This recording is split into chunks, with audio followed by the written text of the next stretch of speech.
Chega mais que a história de hoje tinha tudo pra ser um romance. Aquelas histórias de date com gringo que a gente adora. Mas, como eu disse, tinha tudo pra ser e não é. Isso porque a nossa brazuca descobriu que o cara que ela estava trocando mensagens era, na verdade, um assassino.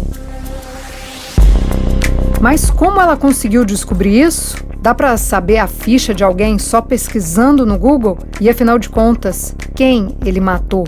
Já aviso, a coisa foi feia. Antes da gente começar, segue a gente no YouTube. Me conta lá se já teve um date pra lá de estranho. A gente tá também no Spotify, Google e Apple Podcast. E no Instagram, @História de Imigrante. Lá, sempre que possível, a gente coloca as fotos das histórias que a gente conta aqui. Então, segura que lá vem história.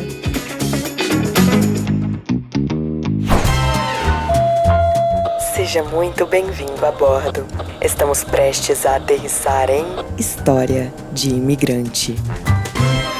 Hoje vamos contar a história da Anitta.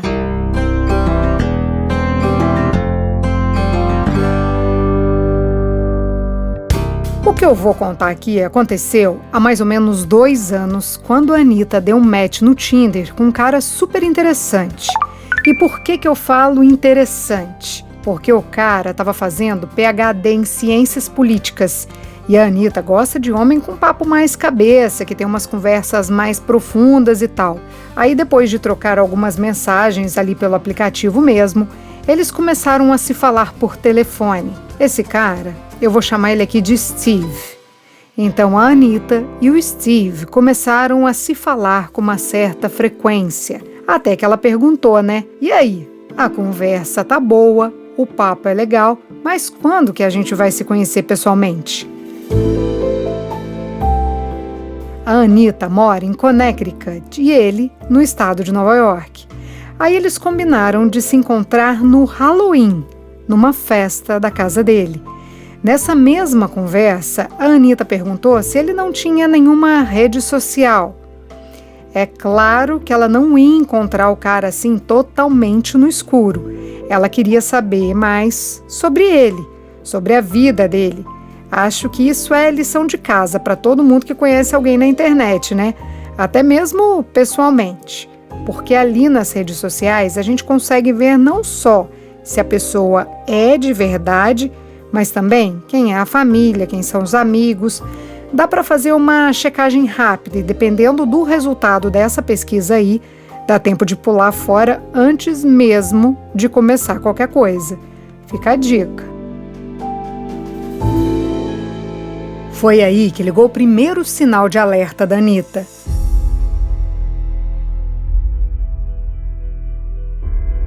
O Steve até tinha redes sociais, mas não tinha quase nada lá, quero dizer.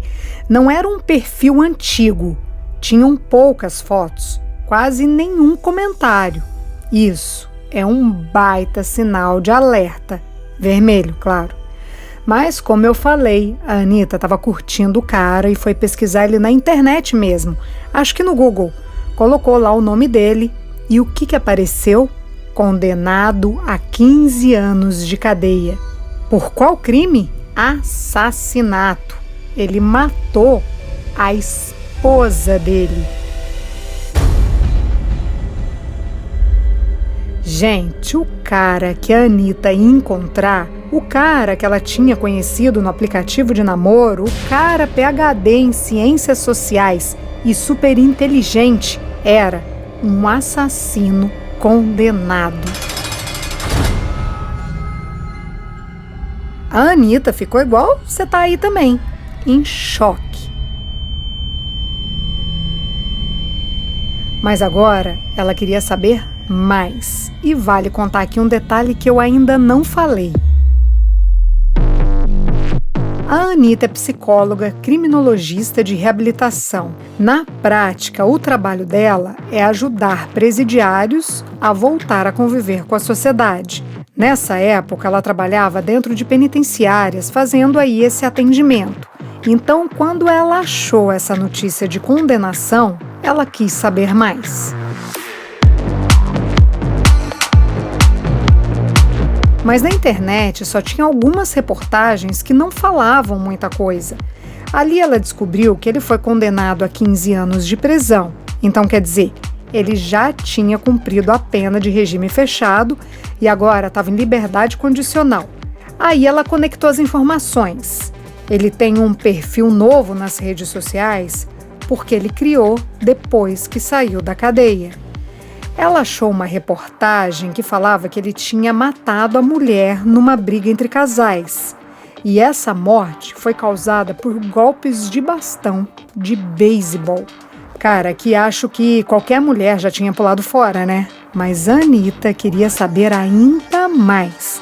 Ela tinha acesso a arquivos confidenciais, ela trabalhava no sistema penitenciário, lembra? Pois é, ali ela conseguiu fazer um levantamento completo do que aconteceu. Gente, uma pausa aqui porque eu acho que vale alertar que o que eu vou descrever agora é violento. Então, as pessoas que são sensíveis a esse tipo de conteúdo, eu recomendo pular aí 1 minutinho. O Steve matou a esposa com golpes de taco. Sabe esses tacos de beisebol que os americanos costumam deixar debaixo da cama? Então, um desses aí. Ele matou a própria esposa num hotel, traduzindo. Ele matou a mulher a pauladas. Como esse taco chegou lá, a gente vai saber daqui a pouco. Bom, a mulher chegou a ficar internada no hospital, mas depois de alguns dias ela teve morte cerebral. Eu sei que toda essa cena é pesada demais de imaginar, mas tem uma coisa aqui ainda pior nela. O filho do casal estava no quarto desse hotel. O menino viu tudo.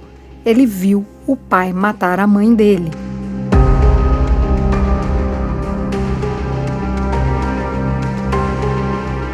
Bom, lá nos arquivos confidenciais não tinha a causa do assassinato, não tinha a motivação do crime, mas tinham outros detalhes, como por exemplo, o Steve contratou um dos melhores advogados de Nova York para fazer a defesa dele. Tinha lá também que ele pegou 15 anos de cadeia porque fez um acordo com o juiz. Ele fez esse acordo porque se o Steve fosse para o júri popular, ele ia pegar 35 anos de prisão. E estava lá também que ele saiu do presídio por bom comportamento, mas ele ainda tinha que cumprir a liberdade condicional. A única coisa que a Anitta não conseguia ver ali naqueles arquivos era a guarda do menino. Ela não conseguiu descobrir o que tinha acontecido com o filho do Steve.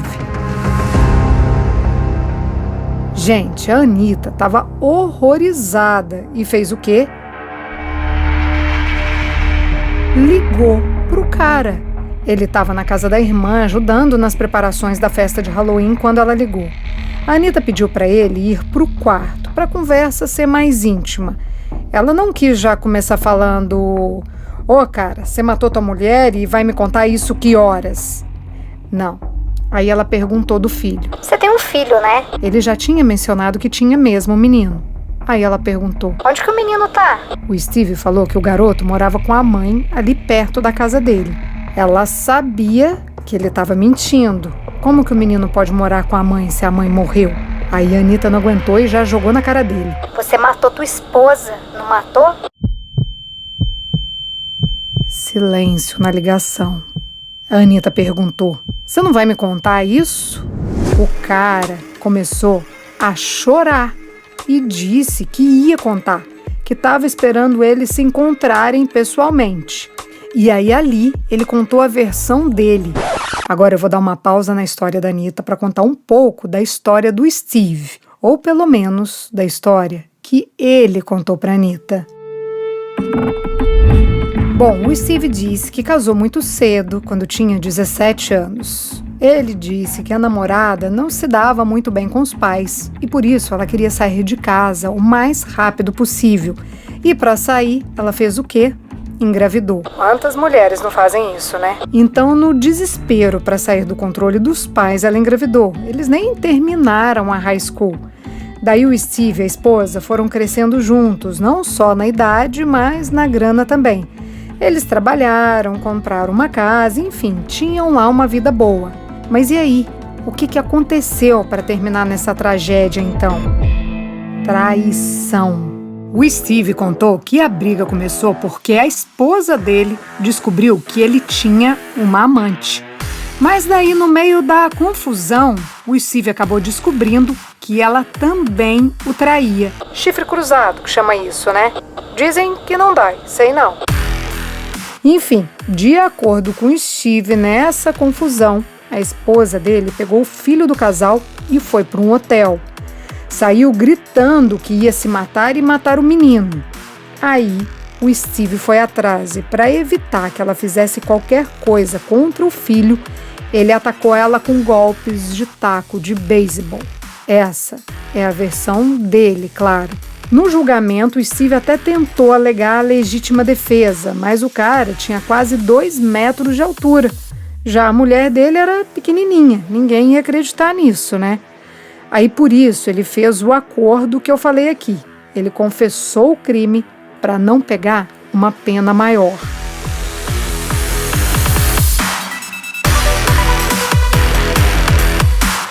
Só deixar claro que isso que eu contei aqui foi a versão dele dos fatos, mas a gente sabe que essa história não convenceria nem os jurados e nem a gente, né?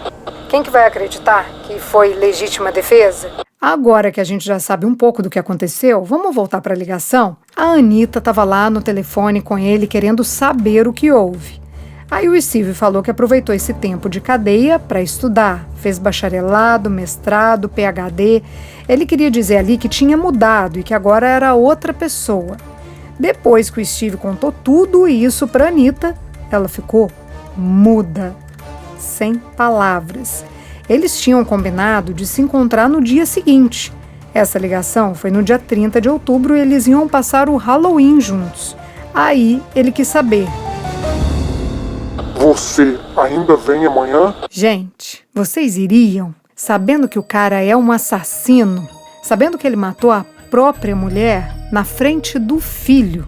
Porque vamos combinar, nada justifica isso, né? É um homicídio.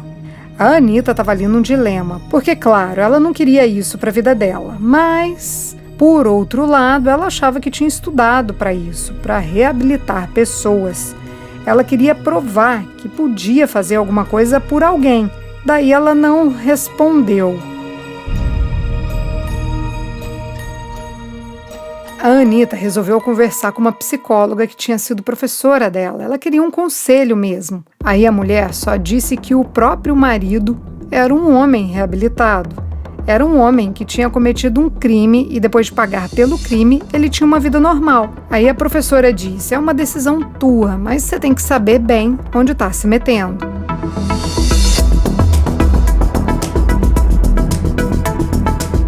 A Anitta quis pagar para ver. Ela resolveu sim ir encontrar com o Steve pessoalmente no Halloween. E eles começaram mesmo um namoro. Gente, mas não foi aquela coisa, né? Porque nesse começo ele até foi carinhoso e tal, mas rapidinho já ficou violento. Na minha opinião aqui, ele sempre foi violento e fingiu ser bonzinho para conquistar a Anitta. Por causa da condicional, ele não podia beber, mas bebia mesmo assim e escondido. Aí ficava ainda pior. No Thanksgiving, quer dizer, no final de novembro, o Steve gritou com a Anitta só porque ela mexeu na cortina dele, porque a cortina estava fora de lugar. E depois disso, ele mandou ela embora. Ah, gente, que cara perturbada, a mulher tá toda lá querendo ajudar, dando uma segunda chance pra ele, mas ele não aproveitou não. Melhor assim, né, Anitta? A Anitta tentou fazer mesmo a coisa dar certo. Eu sei que a maioria das mulheres que estão escutando essa história vão pensar que a Anitta foi louca de ir conhecer e ainda querer alguma coisa com um cara desses. Um cara que paga pena porque matou a própria esposa. Mas, se a gente olhar o lado dela, esse era o trabalho da Anitta. Fazer ex-condenados a ter uma vida normal. Então, ela não podia simplesmente deixar pra lá. Já quem não trabalha com isso, é melhor pensar. No lugar dela, eu não iria não, sei lá. Acho que não. E vocês? Vocês dariam uma segunda chance para um cara condenado por homicídio? Me conta lá no YouTube ou no nosso Instagram. Arriscaria ou não?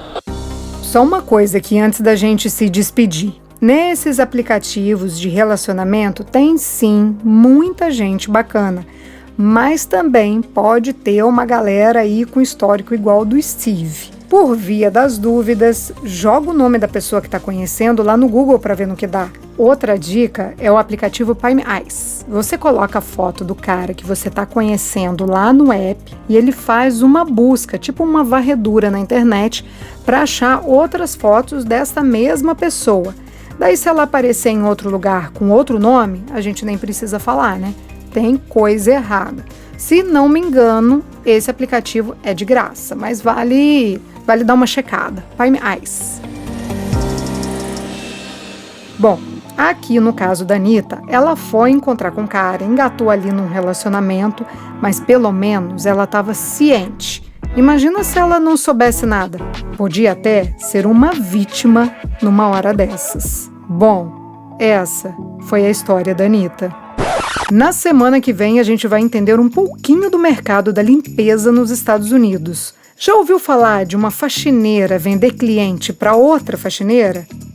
Isso acontece e tem mais. Nesse negócio aí de comercialização de clientes, algumas pessoas aproveitam que é tudo muito informal no boca a boca e aplicam golpes. Pois a história que a gente conta na próxima quinta é de uma brasileira que quase perdeu uma grana numa jogada dessas aí. Ela só não caiu no golpe por causa de um detalhe muito pequeno que a gente conta lá. É quinta-feira que vem, aqui no podcast História de Imigrante.